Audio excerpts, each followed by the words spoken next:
We're back, folks. Good evening, Mr. Internet. Do you like my new graphic? Be honest. Is it too busy? I think it's nice. I think it's a good mix.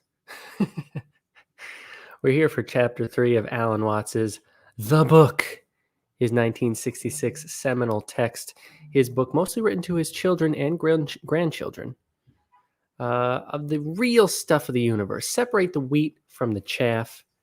Here we go. How to be a genuine fake. Just in case you haven't heard chapter 1 and 2. In chapter 2, he was talking about, remember, the head-tailed cat.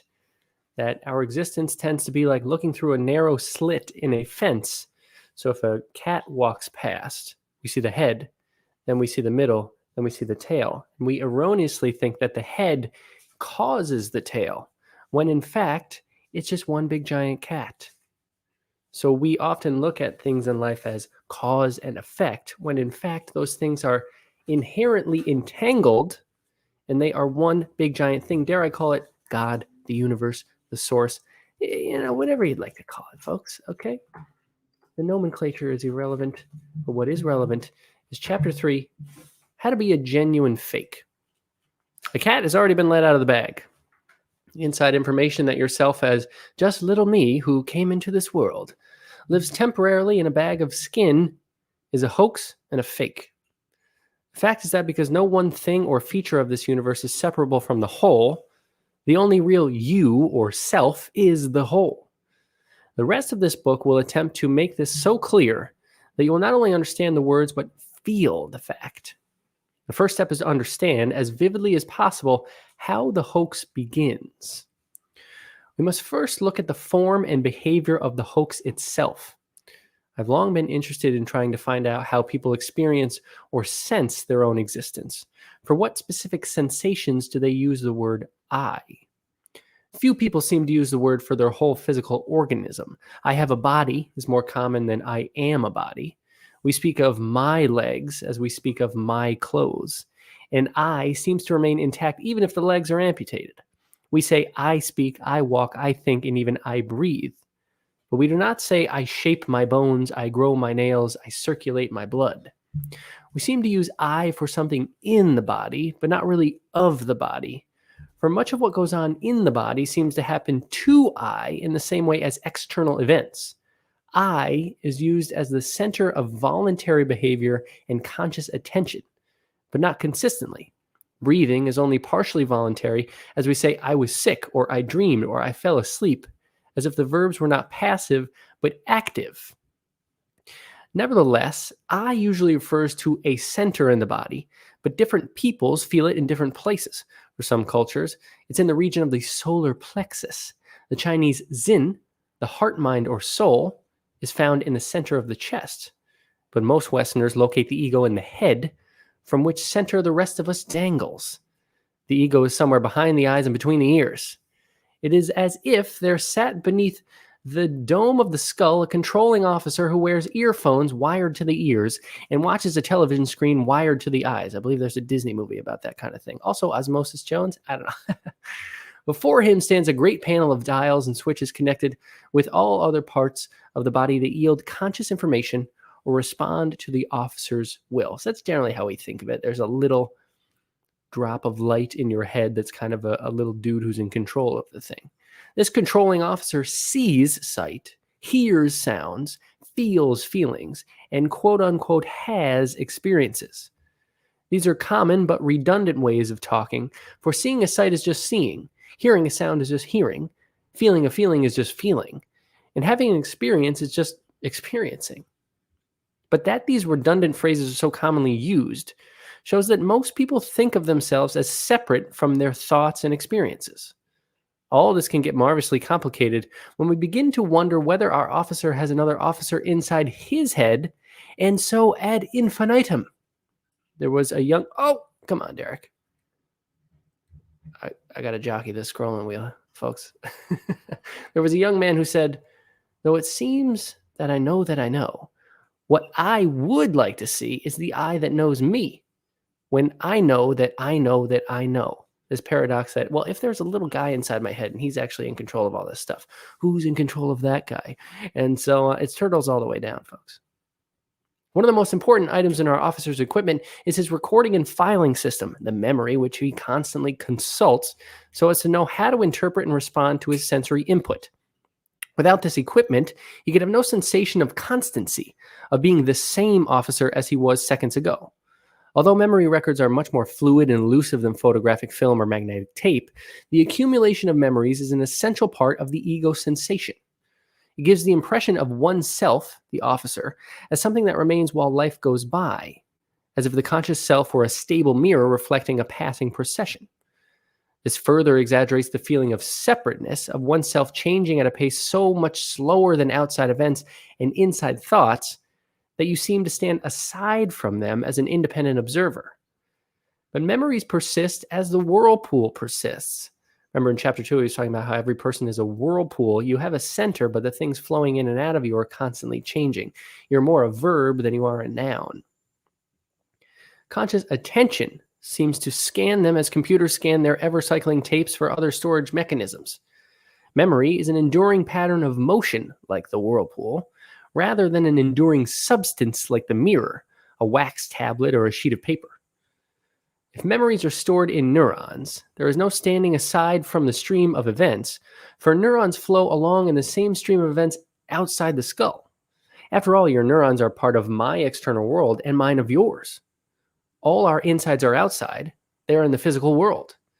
But conversely, the outside world has no color, shape, weight, heat, or motion without inside brains. It has these qualities only in relation to brains, which are, in turn, members of itself. Again, so interconnected. Can't know hunger without food. Wherever people may feel that the ego is located, and however much or little of the physical body is identified with it, almost all agree that I am not anything outside my skin. As Shakespeare's King John says to Hubert, "Within this wall of flesh there is a soul, counts thee her creditor." Not a big Shakespeare guy, but I'll have to Google him later. I've heard of him. The skin is always considered as a wall, a barrier, a boundary which definitively separates oneself from the world, despite the fact that it is covered with pores breathing air and with nerve endings relaying information. The skin informs us just as much as it outforms. It is as much a bridge as a barrier. Nevertheless, it is our firm conviction that beyond this wall of flesh lies an alien world only slightly concerned with us, so that much energy is required to command or attract its attention or to change its behavior. It was there before we were born, and it will continue after we die. We live in it temporarily as rather unimportant fragments, disconnected and alone. The whole illusion has its history in ways of thinking, in the images, models, myths, and language systems which we have used for thousands of years to make sense of the world. These have had an effect on our perceptions which seems to be strictly hypnotic. It is largely by talking that a hypnotist produces illusions and strange behavioral changes in his subjects, talking coupled with relaxed fixation of the subject's conscious attention. The stage magician, too, performs most of his illusions by pattern and misdirection of attention. Hypnotic illusions can be vividly sensuous and real to the subject, even after he has come out of the so-called hypnotic trance. It is then as if the human race had hypnotized or talked itself into the hoax of egocentricity. There is no one to blame but ourselves. We're not victims of a conspiracy arranged by an external god or some secret society of manipulators. But don't get me started on that stuff, guys. If there is any biological foundation for the hoax, it lies only in the brain's capacity for narrowed, attentive consciousness hand in hand with its power of recognition, of knowing about knowing and thinking about thinking with the use of images and languages. My problem as a writer, using words, is to dispel the illusions of language while employing one of the languages that generates them. I can succeed only on the principle of a hair of the dog that bit you. Mike and I were just talking about this too, Alan Watts mentions. At the highest levels of Zen, the greatest Zen lecture you could ever see would be to see a Zen teacher. He comes out on stage, it's completely silent for a whole hour, and everyone gets up and walks away and said, "Wow, that was really incredible." But I got gypped from Materialist Point. It doesn't make sense. Apart from such human artifacts as buildings and roads, especially Roman and American roads, Gotta be the best. We're America. Our universe, including ourselves, is thoroughly wiggly. This is one of my favorite points he makes. Its features are wiggly in both shape and conduct. Clouds, mountains, plants, rivers, animals, coastlines all wiggle. They wiggle so much and in so many different ways that no one can really make out where one wiggle begins and another ends, whether in space or in time. Some French classicists of the 18th century complained that the creator had seriously fallen down on the job by failing to arrange the stars with any elegant symmetry, for they seem to be sprayed through space like the droplets form a breaking wave. Talk about being upset about something you can't change. Right? You want to rearrange the stars. I mean, that is as tough as a gig as you could ask for. Is all this one thing wiggling in many different ways, or many things wiggling on their own? Or things that wiggle? Are there things that wiggle, or are the wigglings the same as the things? It depends on how you look at it. Millennia ago, some genius discovered that such wiggles as fish and rabbits could be caught in nets. Much later, some other genius thought of catching the world in a net. By itself, the world goes something like this, which is a drawing of what would commonly be referred to as a squiggly line. That's the world. But now look at this wiggle through a net. That same squiggle with, say, a grid drawn over it. The net has cut the big wiggle into little wiggles, all contained in squares of the same size. Order has been imposed on chaos. We can now say that the wiggle goes so many squares to the left, so many squares to the right, so many up, so many down, and at last we have its number. Centuries later, the same image of the net was imposed upon the world as the lines of both celestial and terrestrial latitude and longitude, as graph paper for plotting mathematical wiggles, as pigeonholes for filing, and as the ground plans for cities. The net has thus become one of the presiding images of human thought. But it is always an image, and just as no one can use the equator to tie up a package, the real wiggly world slips like water through our imaginary nets. However much we divide, count, sort, or classify this wiggling into particular things and events, this is no more than a way of thinking about the world. It is never actually divided. Mike and I talk about that a lot on the show. The world is very wiggly. And in order, like he's saying, storing memories, we have to create the grid so that we remember who the hell we are. But the grid is not the world. The symbol is not the sun. The phone is not the sun. Another powerful image is the ceramic model of the universe, in which we think of it as so many forms of one or more substances, as pots are forms of clay, and as God is said to have created Adam from the dust. Ah, that old story. This has been an especially troublesome image, bewildering philosophers and scientists for centuries with such idiotic questions as, how does form or energy influence matter? What is matter? What happens to form, or the soul, when it leaves the matter, or the body? How is it that mere matter has come to be arranged in orderly forms? What is the relationship between mind and body? Problems that remain persistently insoluble should always be suspected as questions asked in the wrong way, like the problem of cause and effect. Make a spurious division of one process into two, forget that you have done it, and then puzzle for centuries as to how the two got together. So with form and matter, because no one ever discovered a piece of formless matter or an immaterial form, it should have been obvious that there was something wrong with the ceramic model. The world is no more formed out of matter than trees are made of wood. The world is neither form nor matter, for these are two clumsy terms for the same process, known vaguely as the world or existence. Yet the illusion that every form consists of or is made of some kind of basic stuff is deeply embedded in our common sense. It was like just energy waves or what have you. We have quite forgotten that both matter and meter are alike derived from the Sanskrit root matur, to measure, and that the material world means no more than the world as measured or measurable by such abstract images as nets or matrices, inches, seconds, grams, and decibels, whatever. The term material is often used as a synonym for the word physical, from the Greek physis, from nature, and the original Indo-European bo, to become.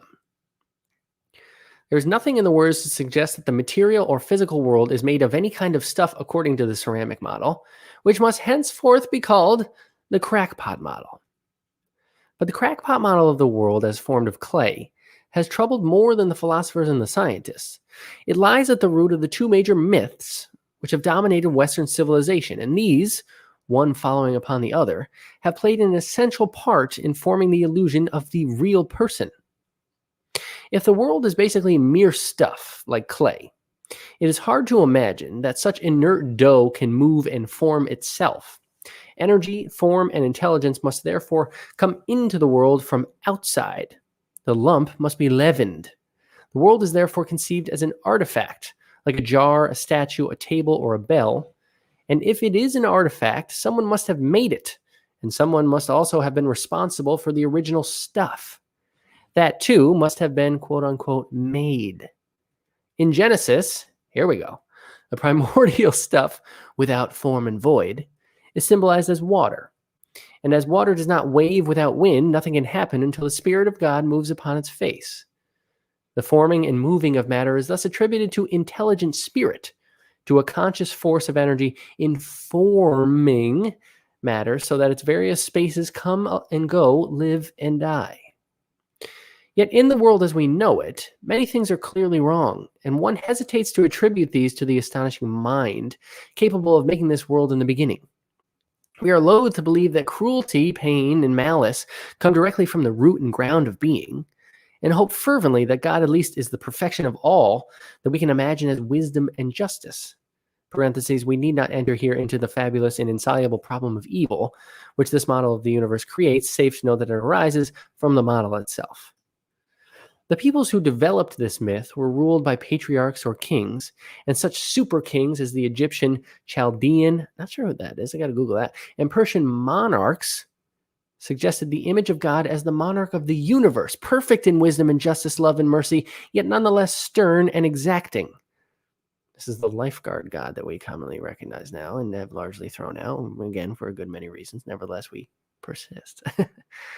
I am not, of course, speaking of God as conceived by the most subtle Jewish, Christian, and Islamic theologians, but of the popular image.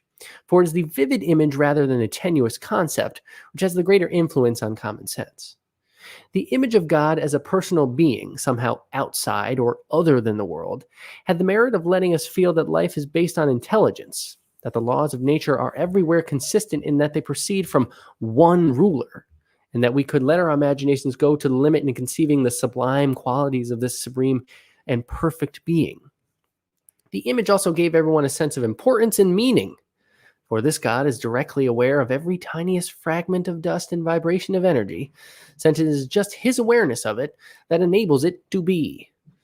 This awareness is also love, and, for angels and men at least, he has planned an everlasting life of the purest bliss, which is to begin at the end of mortal time. But of course there are strings attached to this reward, and those who purposely and relentlessly deny or disobey the divine must spend eternity in agonies as intense as the bliss of good and faithful subjects. The problem of this image of God was that it became too much of a good thing.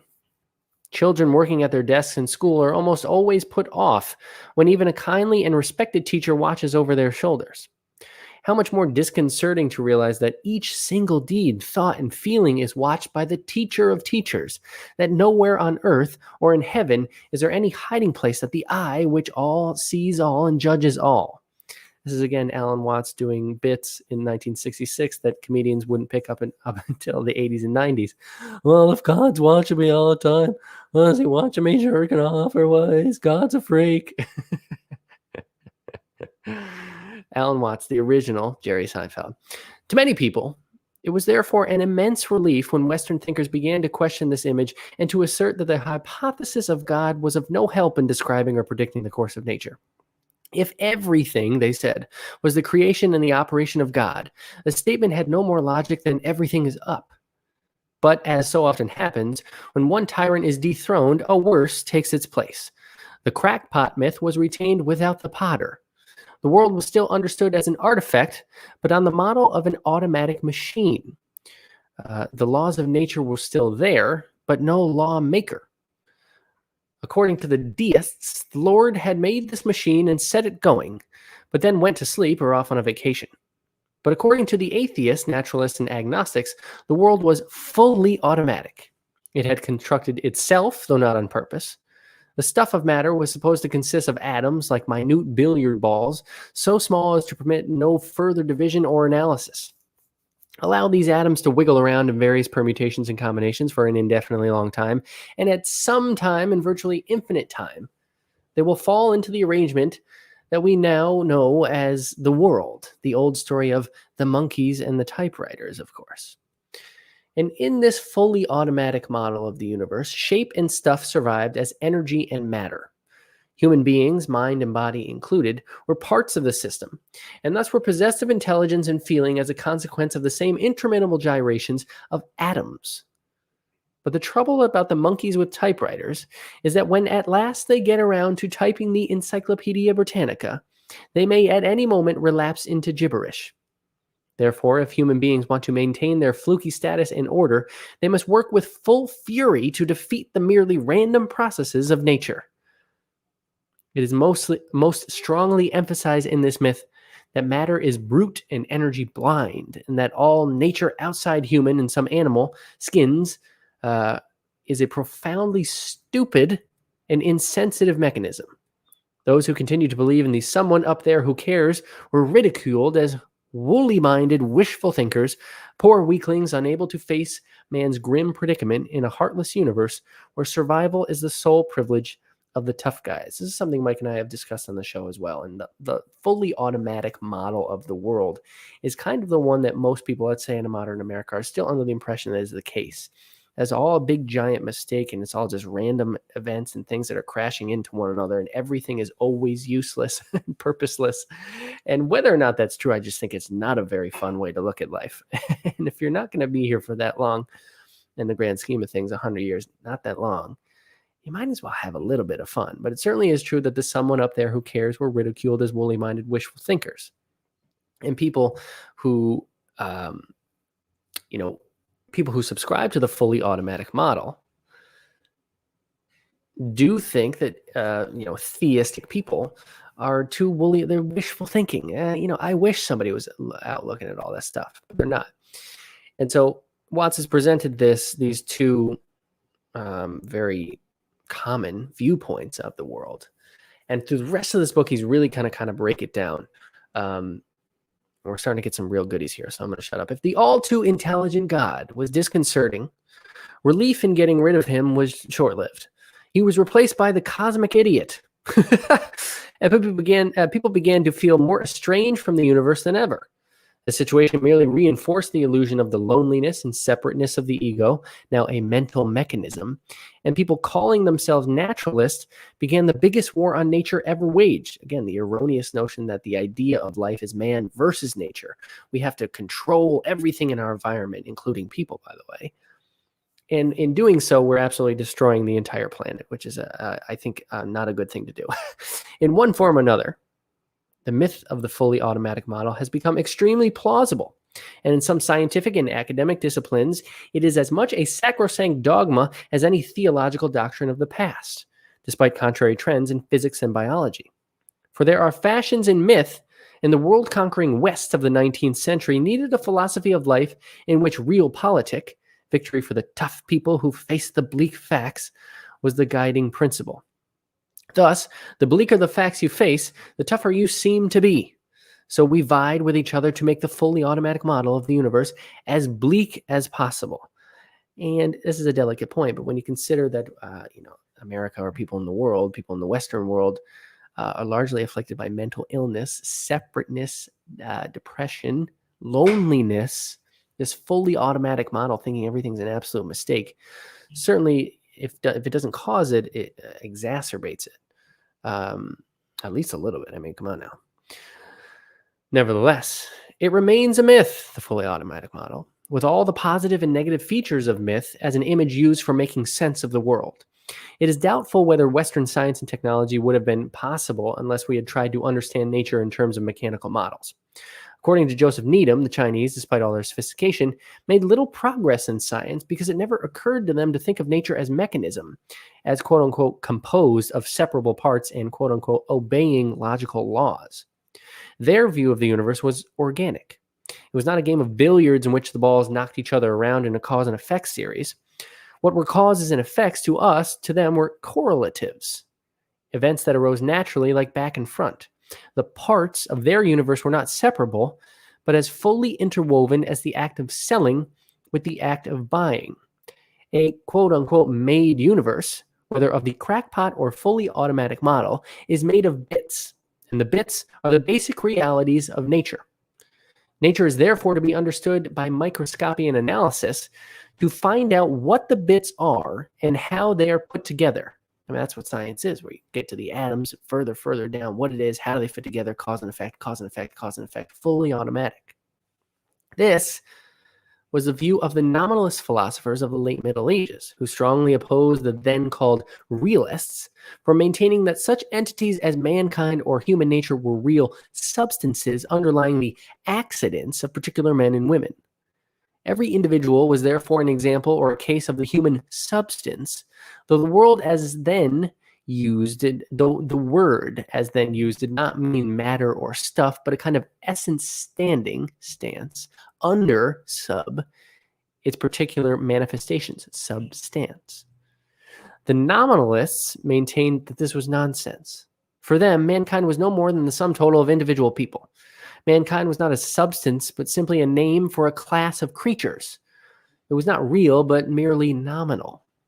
Nominalism, as we know, became the dominant attitude of Western thought, and especially of the philosophy of science. In the 18th century, Rousseau went so far as to suggest that society and the state had originally been formed by a contract between individuals. A fool, this Frenchman.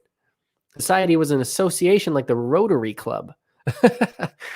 Anytime I hear a club like Knights of Columbus or anything, I always think of Fred Flintstone, was that the Elk Club? Is that a real one? I can't remember. Society was an association like the Rotary Club, which individuals had at some time joined and thereby abandoned their original independence. But from the standpoint of modern sociology, we feel that man is necessarily a social thing, if only for the reason that no individual can come into being without a father and a mother. And this is already society. Until quite recent times, it has been the prevailing view of Western science that animals and plants, rocks and gases are composed of such units as molecules, cells, atoms, and other particles in much the same way that a house is composed of bricks. But a consistent nominalist will have to be forced into the position that there really is no such thing as the human body. There are only the particular molecules of which it is composed, or only the particular atoms, not to mention electrons, protons, neutrons, and so forth. Obviously, these particles do not by themselves constitute the human body. The whole is greater than the sum of its parts, if only for the fact that a scientific description of the body must make account of the order or pattern in which the particles are arranged and of what they are doing. So you are composed of molecules, but you're more than molecules, but you are molecules, but you're more. The man behind the microscope has this advice for you. Instead of asking what it is, just ask, what does it do? But even this is not enough. We must also ask, in what surroundings is it doing it? If a description of the human body must include the description of what it and all its parts are doing, that is, of its behavior, this behavior will be one thing in the open air, but quite another in a vacuum, in a furnace, or underwater. Blood in a test tube is not the same thing as blood in the veins, because it is not behaving in the same way. Its behavior has changed because its environment or context has changed, just as the meaning of one and the same word may change according to the kind of sentence in which it is used. There's a vast difference between the bark of a tree and the bark of a dog. The example I always use on the show, too, is the goldfish. If you stick a goldfish in the big old sea, it grows to be 6 foot long. If you win it at a fair in a whack-a-mole contest, it's a teeny tiny little thing. It adapts to the environment. So where is the boundary? It's not enough, therefore, to describe, define, and try to understand things or events by analysis alone, by taking them to pieces to find out how they are made. This tells us much, but probably rather less than half the story. Today, scientists are more and more aware that what things are and what they are doing depends on where and when they are doing it. If then the definition of a thing or event must include definition of its environment, we realize that any given thing goes with a given environment so intimately and so inseparably that it is more and more difficult to draw a clear boundary between the thing and its surroundings. Again, taking it to hard science, the ecosystem. Well, this big animal eats this animal that's a little bit smaller, that eats this animal that's a little bit smaller, that eats these bugs, that feeds on this grass. But they all need each other. So where do you draw the line between what is one thing? Given that we're all made of molecules and you can go way, way in, you can go way, way out, who's drawing the line, friend? This was the grain of truth in the primitive and unreliable science of astrology, as there were also grains of truth in alchemy, herbal medicine, and other primitive sciences. For when the astrologer draws a picture of a person's or character or soul, he draws a horoscope. That is, a very rough and incomplete picture of the whole universe as it stood on the moment of that person's birth. But this is at the same time a vivid way of saying that your soul, or rather your essential self, is the whole cosmos as it is centered around the particular time, place, and activity called John Doe, or whatever the heck your name is. So he's saying astrology is correct, guys. Crack open that New York Times and see what tomorrow is going to be like for you. Thus, the soul is not in the body, but the body in the soul. And the soul is the entire network of relationships and processes which make up your environment, and apart from which you are nothing. A scientific astrology, if it could ever be worked out, would have to be a thorough description of the individual's total environment, social, biological, botanical, meteorological, and astronomical, throughout every moment of his or her life. But as things are, we define and so come to feel the individual in the light of our narrowed spotlight consciousness, which largely ignores the field or environment in which he is found. It's again like him saying our existence is like looking through a narrow slit in a fence. Individual is Latin, is the Latin form of the Greek atom, in which we cannot be cut or divided any further into separate parts. We cannot chop off a person's head or remove his heart without killing him, but we can kill him just as effectively by separating him from his proper environment. This implies that the only true atom is the universe, the total system of interdependent thing events, which can be separated from each other only in name. For the human individual is not built as the car is built. Oh, what's going on here, Derek?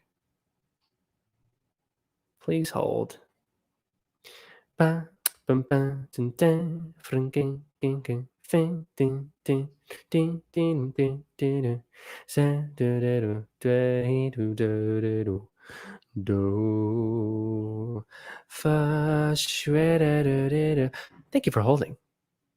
For the human individual is not built as a car is built. He does not come into being by assembling parts, by screwing a head onto a neck, by wiring a brain to a set of lungs, or by welding veins to a heart. Head, neck, heart, lungs, brain, veins, muscles, glands are separate names, but not separate events. And these events grow into being simultaneously and interdependently. In precisely the same way, the individual is separate from his universal environment only in name. When this is not recognized, you have been fooled by your name. Confusing names with nature, you come to believe that having a separate name makes you a separate being. This is rather literally to be spellbound. And naturally, it isn't a mere fact of being name that brings about the hoax of being a real person. It is all that goes with it. The child is tricked into the ego feeling by the attitudes, words, and actions of society which surrounds him, his parents, relatives, teachers, and above all, his similarly hoodwinked peers. Other people teach us who we are. Their attitudes to us are the mirror in which we learn to see ourselves, but the mirror is distorted. We are perhaps rather dimly aware of the immense power of our social environment. We seldom realize, for example, that our most private thoughts and emotions are not actually our own, for we think in terms of languages and images which we did not invent, but which we were given by our society. We copy emotional reactions from our parents, learning from them that excrement is supposed to have a disgusting smell and that vomiting is supposed to be an unpleasant sensation. The dread of death is also learned from their anxieties about sickness and from their attitudes to funerals and corpses. Our social environment has this power just because we do not exist apart from a society. Society is our extended mind and body. Yet the very society from which the individual is inseparable is using its whole irresistible force to persuade the individual that he is indeed separate. As Mike and I would say, where there is paradox, there is truth. Here goes Watts. Society, as we now know society as we now know it is, therefore, playing a game with self-contradictory rules. Just because we do not exist apart from the community is able to convince us that we do, that each one of us is an independent source of action with a mind of its own. And the more successfully the community implants this feeling, the more trouble it has in getting the individual to cooperate, with the result that children raised in such an environment are almost permanently confused. So the community is the one telling you you're separate from the community. We've all felt that. This state of affairs is known technically as the double bind. A person who is put in a double bind by a command or request which contains a concealed contradiction. Stop being self-conscious. Try to relax. Which is the easiest way to not relax and be self-conscious. Or the famous prosecuting attorney's question to the man accused of cruelty to his wife. Have you stopped beating your wife yet? Answer yes or no. This is a damned if you do, damned if you don't situation which arises constantly in human and especially family relations. A wife complains to her husband, do you realize that since we were married 2 years ago, you haven't once taken me to the movies? It wasn't that way when we were courting. I think you're beginning to take me for granted. When the penitent husband returns from work the following evening, he says, darling, what about going to the movies after dinner? And she replies, you're only suggesting it because I complained. Society, as we now have it, pulls this trick on every child from earliest infancy. In the first place, the child is taught that he is responsible, that he's a free agent, an independent origin of thoughts and actions, a sort of miniature first cause. He accepts this make-believe for the very reason that it is not true.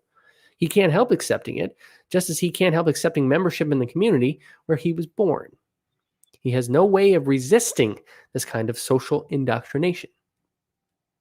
It is constantly reinforced with rewards and punishments. It is built into the basic structure of the language he is learning. It is rubbed in repeatedly with such remarks as, it isn't like you to do a thing like that, or don't be a copycat, be yourself. Or when one child imitates the mannerisms of another child whom he admires, Johnny, that's not you, that's Peter. The innocent victim of this indoctrination cannot understand the paradox. He's being told that he must be free. An irresistible pressure is being put on him to make him believe that no such pressure exists. A community of which he is necessarily a dependent member defines him as an independent member. In the second place, he is thereupon commanded as a free agent to do things which will be acceptable only if done voluntarily. You really ought to love us, say parents, aunts, uncles, brothers, and sisters. All nice children love their families and do things for them without having to be asked. In other words, we demand that you love us because you want to, and not because we say you ought to. Part of this nonsense is due to the fact that we confuse the must, expressing a condition, quote, to be a human you must have a head, with the must, expressing a command, quote, you must put away your toys. No one makes an effort to have a head, and yet parents insist that to be healthy, a child must have regular bowel movements, or that he must try to go to sleep, or that he must make an effort to pay attention, as if these goals were simply to be achieved by muscular exertion.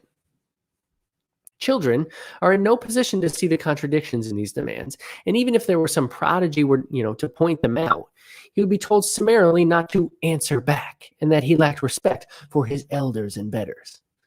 Instead of giving our children clear and explicit explanations of the game rules of the community, we befuddle them hopelessly because we, as adults, were once so befuddled, and remaining so, do not understand the game that we are playing. A double-bind game is a game with self-contradictory rules, a game doomed to perpetual self-frustration. Like trying to invent a perpetual motion machine in terms of Newtonian mechanics, or trying to trisect any given angle with a straight edge and compass. A social double-bind can be phrased in several ways. The first rule of this game is that it is not a game. Everyone must play. You must love us. You must go on living. Be yourself, but play a consistent and acceptable role. Control yourself, but be natural. Try to be sincere. Paradox, paradox, paradox, paradox. Makes no sense. It's no wonder everybody's so confused, especially nowadays in this fully automatic model. an erroneous notion of man versus nature. Back to Watts. Essentially, this game is a demand for spontaneous behavior of very certain and specific kinds. Living, loving, being natural, or sincere. All these are spontaneous forms of behavior. They happen of themselves like digesting food or growing hair. As soon as they are forced, they acquire that unnatural, contrived, and phony atmosphere which everyone deplores, weak and scentless like forced flowers, and tasteless like forced fruit. Life and love generate effort, but effort will not generate life and love. Faith in life and other people and in oneself is the attitude of allowing the spontaneous to be spontaneous in its own way and in its own time. This is, of course, risky because life and other people do not always respond to faith as we might wish. Faith is always a gamble because life itself is a gambling game with what must appear, in the hiding aspect of the game, to be colossal stakes. Again, hide and seek, that's back to chapter 1. The universe playing hide and seek with itself is all this stuff that's going on. My fridge back there, and my sweet cat sleeping behind me. That's Mishka. But to take the gamble out of the game, to try to make winning a dead certainty, winners, folks, we love winners, is to achieve a certainty which is indeed dead. The alternative to a community based on mutual trust is a totalitarian police state, a community in which spontaneity is virtually forbidden.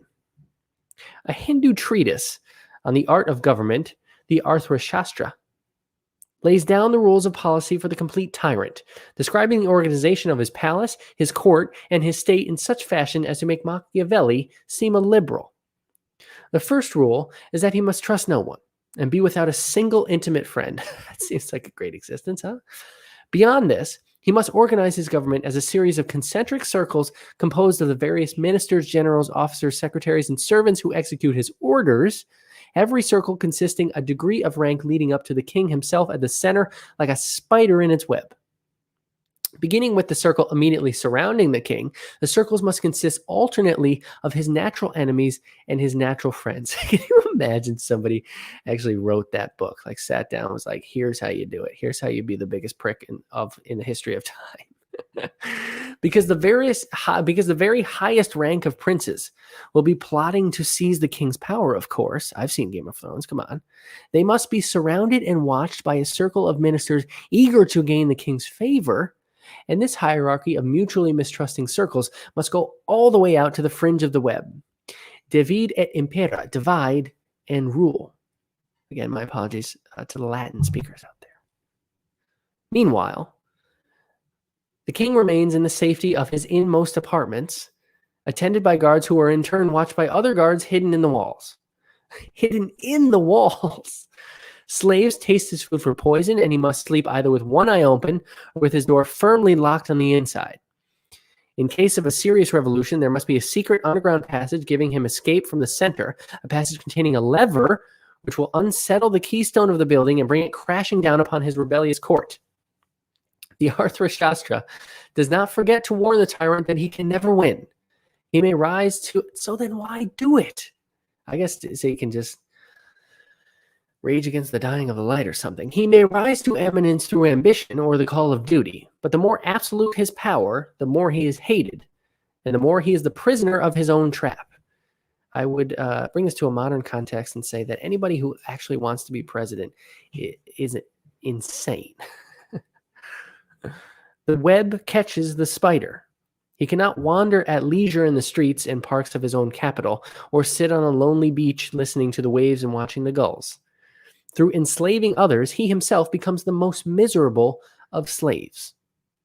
Nothing fails like success, because a self-imposed task of our society and all its members is a contradiction. To force things to happen which are acceptable only when they happen out of force. This, in turn, arises from the definition of man as an independent agent, back to that thing, in the universe, but not of it, saddled with a job of bending the world to his will. No amount of preaching and moralizing will tame the type of man so defined, for the hypnotic hallucination of himself as something separate from the world renders him incapable of seeing that life is a system of geological and biological cooperation. It's not man versus nature, but man is nature. Certainly, the system contains fights, birds against worms, snails against lettuce, and spiders against flies, among many others, of course. But these fights are contained in the sense that they do not get out of hand, that no one species is a permanent victor. At least that's how it should be, I should think. Man alone is trying to eliminate his natural enemies in the conviction that he is, or should be, the supreme species. Just as we cultivate vegetables, cattle, and chickens for food in the realization that we depend upon these creatures for our life, we should also realize that enemy creatures, which prey upon man, insects, bacteria, and various fungi, are in fact enemy/friends. A New York hostess, entertaining a statesman from Pakistan, brought up the problem of the urgent need for birth control in Asia and what was being done about it in Pakistan. She was utterly nonplussed with the reply that all the propaganda about birth control was merely the white man's attempt to maintain his superiority over the colored races. I told her that she should have answered, "No, indeed, we only want to help you prune your beautiful fruit trees." For the enemies/friends of man are his pruners. This is suffering his grace. Another delicate point. They prevent him from destroying himself by excess fertility, so the person who dies of malaria or tuberculosis should be honored at least as much as one who died for his country in battle. He has made room for the rest of us, and the bacteria which killed him should be saluted with proper chivalry as an honorable foe. This is a very delicate point here. The point is not that we should forthwith abandon penicillin or DDT. It is that we should fight to check the enemy, not to eliminate him. We must learn to include ourselves in the round of cooperations and conflicts of symbiosis and preying, which constitutes the balance of nature. For a permanently victorious species destroys not only itself, but all other life in its environment, which again, we're rocketing toward. The obvious objection to an argument against wiping out such natural enemies of man as cancer or mosquitoes is our sympathy for the individuals who get caught. Yeah, come on, man. What are you, a heartless prick, Alan Watts? Explain yourself. It's all very well to reason in the abstract that the human population has to be pruned, but when disease puts its finger on me, I run for the doctor. But what would be the success of a call for volunteers for pruning? I mean, come on. In Western civilization, we do not abandon sickly babies, shoot the insane, let the hungry starve, oh boy, or leave deceased people to die on the streets. Hashtag New York City, uh-oh. At least not in our better moments, Watts says. For the most sacred ideal of our culture is the right of every individual to justice, health, and wealth, or life, liberty, and the pursuit of happiness. To suggest that the personal ego is a hallucination seems to be an attack on this most sacred value, without which civilized people would fall back on the level of coolies or ants to become an organized mass where the particular person is expendable. During World War II, a friend of mine used to fly Chinese laborers over the hump to work on the south end of the Burma Road. The long flight was, of course, ideal for gambling, but since there was not enough cash between them to make the game interesting, the stakes were that the final loser should jump off the plane. No parachute. That's quite a game. Our natural reaction is that such people aren't fully human. Like the families and servants of ancient kings who were buried alive with their deceased lord, they seem, as Thomas Mann suggested, to be faces with no backs to their heads, mere masks, mere roles of no further use or meaning, bees without a queen. Whatever villainies the British may have committed in India, their Christian conscience has balked at the practice of sati, which required a widow to commit suicide at her husband's funeral. Truly civilized people are, we feel, not faces on the sky, but fully enclosed heads containing souls, each one of infinite value in the sight of God. At one extreme, then, we have the sacred individual, the unique personal ego, separate from both God and nature, defined as such by a society which, almost in the same breath, commands him to be free and commands him to conform. At the other extreme is the coolie, the cog in the industrial collectivist machine, or the mere hand, as the factory worker is often called. If one believes that the personal ego is a natural endowment of all men, as distinct from a social convention, then the lot of the coolie is bleak indeed, for one sees him as a repressed and frustrated person, though his own society may have never defined him as such. However, there is a third possibility. The individual may be understood neither as an isolated person nor as an expendable humanoid working machine. He may be seen instead as one particular focal point at which the whole universe expresses itself, as an incarnation of the self, of the Godhead, or whatever one may choose to call it. Again, I usually like to say the universe, which I think is a commonly accepted kind of thing. This view retains and indeed amplifies our apprehension that the individual is in some way sacred. At the same time, it dissolves that the individual, the view retains and indeed amplifies our apprehension that the individual is in some way sacred. At the same time, it dissolves the paradox of the personal ego, which is to have attained the precious state of being a unique person at the price of perpetual anxiety of one's survival. The hallucination of separateness prevents one from seeing that to cherish the ego is to cherish misery. We do not realize that our so-called love and concern for the individual is simply the other face of our own fear of death or rejection. And in this exaggerated valuation of separate identity, the personal ego is sawing off the branch on which he is sitting and then getting more and more anxious about the coming crash. So let it be clear, furthermore, that the ego fiction is in no way essential to the individual, to the total human organism, in fulfilling and expressing his individuality. For every individual is a unique manifestation of the whole, as every branch is a particular outreaching of the tree. To manifest individuality, every branch must have a sensitive connection with the tree, just as our independently moving and differentiated fingers must have a sensitive connection with the whole body. The point, which can hardly be repeated too often, is that differentiation is not separation. The head and the feet are different, but not separate. And though man is not connected to the universe by exactly the same physical relation as branch to tree or feet to head, he is nonetheless connected, and by physical relations of fascinating complexity. The death of the individual is not disconnection, but simply withdrawal.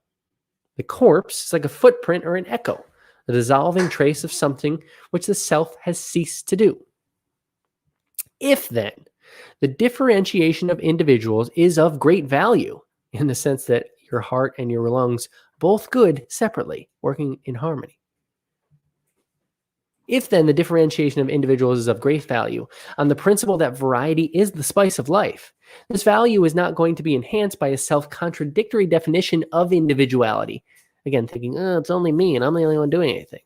Our society, that is, we ourselves, all of us, is defining the individual with a double bind, commanding him to be free and separate from the world, which he is not, for otherwise the command would not work. Under the circumstances, it works only in the sense of implanting an illusion of separateness, just as the commands of a hypnotist can create illusions. Thus bamboozled, the individual, instead of fulfilling his unique function in the world, is exhausted and frustrated in efforts to accomplish self-contradictory goals, because he is now so largely defined as a separate person caught up in a mindless and alien universe. His principal task is to get one up on the universe and to conquer nature. This is palpably absurd, and since the task is never achieved, the individual is taught to live and work for some future in which the impossible will at last happen, if not for him, then at least for his children. We are thus breeding a type of human being incapable of living in the present, that is, of really living. For unless one is able to live fully in the present, the future is a hoax. There is no point whatever in making plans for a future which you will never be able to enjoy. When your plans mature, you will still be living for some other future beyond. You will never, never be able to sit back with full contentment and say, now I've arrived. Your entire education has deprived you of this capacity because it was preparing you for the future instead of showing you how to be alive now. In other words, you've been hypnotized or conditioned by an educational processing system arranged in grades or steps, supposedly leading to some ultimate success. First, nursery school or kindergarten, then the grades or forms of elementary school, preparing you for the great moment of secondary school, but then more steps, up and up to the coveted goal of the university, Here, if you are clever, you can stay on indefinitely by getting into graduate school and becoming a permanent student. Otherwise, you are headed step by step for the great outside world of family raising and business and profession. Yet graduation day is a very temporary fulfillment, for with your first sales promotion meeting, you are back in the same old system being urged to make that quota. And if you do, they'll just give you a higher quota. And so progress up the ladder to sales manager, vice president, and at last president of your own show, about 40 to 45 years, I would say a little later in nowadays. In this economy, in the meantime, the insurance and investment people have been interesting you in plans for retirement, that really ultimate goal of being able to sit back and enjoy the fruits of all your labors. But when that day comes, your anxieties and exertions will have left you with a weak heart, false teeth, prostate trouble, sexual impotence, fuzzy eyesight, and a vile digestion. All this might have been wonderful if at every stage you had been able to play it as a game, finding your work as fascinating as poker, chess, or fishing. But for most of us, the day is divided into work time and playtime, and the work consisting largely of tasks which others pay us to do because they are abysmally uninteresting. We therefore work not for work's sake, but for money. And money is supposed to get us to what we really want in our hours of leisure and play. In the United States, even poor people have lots of money compared with the wretched and skinny millions of India, Africa, and China. And while our middle and upper classes, or should we say income groups, are as prosperous as princes, yet by and large, they have but slight taste for pleasure. Money alone cannot buy pleasure, though it can help. For enjoyment is an art and a skill for which we have little talent or energy. I live close to a harbor packed with sailing boats and luxurious cruisers, which are seldom used, because seamanship is a difficult though rewarding art, which their owners have no time to practice. They bought the boats either as status symbols or as toys, but on discovering that they were not toys as advertised, they lost interest. The same is true of the entire and astounding abundance of pleasure goods that we buy. Foodstuffs are prolific, but few know how to cook. Building materials abound in both quantity and variety, yet most homes look as if they've been made by someone who had heard of a house, but never actually seen one. Silks, linens, wools, and cottons are available in colors and patterns galore, and yet most men dress like divinity students or undertakers, while women are slaves to the fashion game with its most basic rule, I have conformed sooner than you. The market for artists and sculptors has thrived as never before in history, but the paintings looked as if they'd been made with excrement or scraps from billboards, and the sculptures like mangled typewriters or charred lumber from a burned-down outhouse. Wow, going scorched earth in the art world. Wow, it's good for you. We have untold stacks of recorded music from every age and culture, and the most superb means of playing it. But who actually listens? Maybe a few pot smokers. This is perhaps a Henry Millerish exaggeration. Nevertheless, it strikes me more and more that America's reputation for materialism is unfounded. That is, if a materialist is a person who thoroughly enjoys the physical world and loves material things, in this sense, we are superb materialists when it comes to the construction of jet aircraft. But when we decorate the inside of these magnificent monsters for the comfort of passengers, it is nothing but frippery. High-heeled, narrow-hipped, doll-type girls serving imitation warmed-over meals. For our pleasures are not material pleasures, but symbols of pleasure, attractively packaged, but inferior in content. Again, this is us worshiping the net, the grid that we have drawn over the wiggly world without being able to touch the wiggly world itself. Another common Alan Watts sentiment is that life is a song, not a race. So when the song starts, you just start dancing. That's what he's saying here, not racing towards a spot. That won't be so great, and you'll be damn tired by the time you get there anyhow. The explanation is simple. Most of our products are being made by people who do not enjoy making them, whether as owners or workers. Their aim in the enterprise is not the product, but money. And therefore, every trick is used to cut the cost of production and hoodwink the buyer by coloring and packaging chicanery into the belief that the product is well and truly made. The only exceptions are those products which simply must be excellent for reasons of safety or high cost of purchase, aircraft, computers, space rockets, scientific instruments, and so forth. And if you remember Boeing, sometimes they cut the corners there too. But the whole scheme is a vicious cycle. For when you have made the money, what will you buy with it? other pretentious fakes made by other money-mad manufacturers. The few real luxuries on the market are imports from backward countries where peasants and craftsmen still take pride in their work. Quote unquote backward countries. For example, the state of Oaxaca in Mexico produces some of the finest blankets in the world, and American buyers have been trying to import them in huge quantities. But no amount of money will give the relatively few craftsmen who weave them time to fill the order. If they want the order, they must begin to cheat and produce inferior blankets. The only solution would be to train hundreds of new craftsmen. But the Oaxaca is just getting television, has for some time had public education. So what up-and-coming young person would want to waste his days weaving blankets? The poets and sages have indeed been saying for centuries that success in this world is vanity. The worldly hope men set their hearts upon turns to ashes, or as we might put it in a more up-to-date idiom, just when our mouth was watering for the ultimate goodie, it turns out to be a mixture of plaster of Paris, paper mache, and plastic glue. Comes in any flavor. I have thought of putting this on the market as a universal substance, a prima materia for anything and everything. Houses, furniture, flowers, bread, they use it already, apples, and even people. The world, they are saying, is a mirage. Everything is forever falling apart and there's no way of fixing it. Boy, don't you feel that nowadays. And the more strenuously you grasp this airy nothingness, the more swiftly it collapses into your hands. Western technological civilization is, thus far, man's most desperate effort to beat the game, to understand, control, and fix this will-o'-the-wisp called life. And it may be that its very strength and skill will all the more rapidly dissolve its dreams. But if this is not to be so, technical power must be in the hands of a new kind of man. In times past, recognition of the impermanence of the world usually led to withdrawal. On the one hand, ascetics, monks, and hermits tried to exercise their desires so as to regard the world with benign resignation, or to draw back and back into the depths of consciousness to become one with the self in its unmanifest state of eternal serenity. I don't know about you, but I don't really want to live in a cave in the mountains. I like playing Xbox. On the other hand, others felt that the world was a state of probation, where material goods were to be used in a spirit of stewardship as loans from the Almighty, and where the main work of life is loving devotion to God and to man. Yet, both these responses are based on the initial supposition that the individual is the separate ego.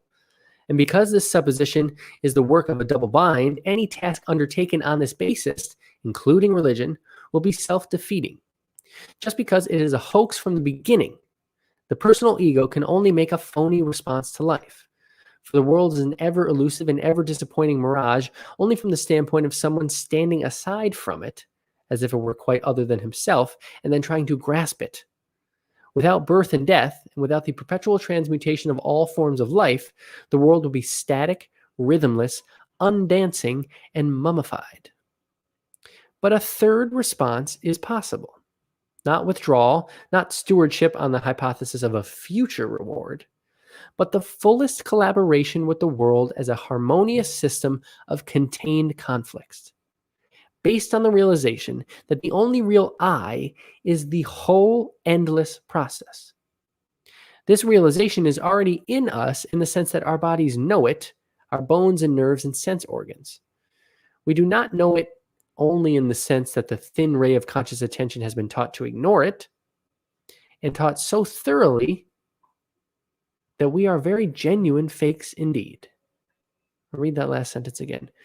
We do not know it only in the sense that the thin ray of conscious attention has been taught to ignore it, and taught so thoroughly that we are very genuine fakes indeed.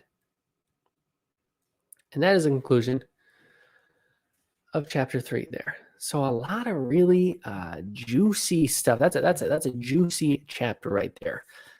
Just to recap, we're talking about differentiation is not separation. And it is very intuitive to think that, well, myself ends in my skin. This is me. And then all this stuff out here, I have to conquer it and destroy it. The alpha mindset is an erroneous and foolish notion. We are currently in the process of trying to conquer nature.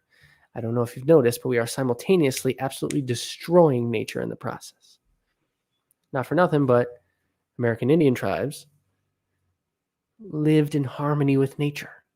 You kill the buffalo and you use all of it. You don't just wipe them all out.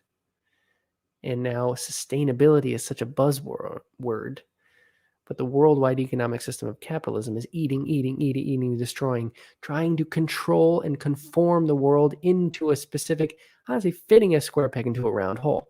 It's not going to work. So the separateness that it is enforced from the community. You are yourself. You need to have a life plan. That doesn't seem like you. What? Just because they do that, you do that? It's very scary. Now, I've talked with Mike about this too. He was asking me about like parenting. Well, like, Jesus, how do you teach this stuff to your kid? And Ramdas says, well, because people ask him the same question. The thing is, you kind of got to be somebody before you can become nobody. Nobody meaning you are completely harmonized with the events of your life. And even though you are angry, or you may get angry at times, because everyone does, that's the yin and the yang of the universe, happiness and sadness. That you do not have attachment to that anger. You don't carry that anger on and start to hate people because of it for no good reason. You are harmonized. You're flowing. You're, like we talked about in the episode last week, you are the salmon flowing in the water. You're not the rock sticking, trying to be like, because that rock gets eroded. Our world, our environment is getting eroded because we're trying to root it in an ever-flowing stream.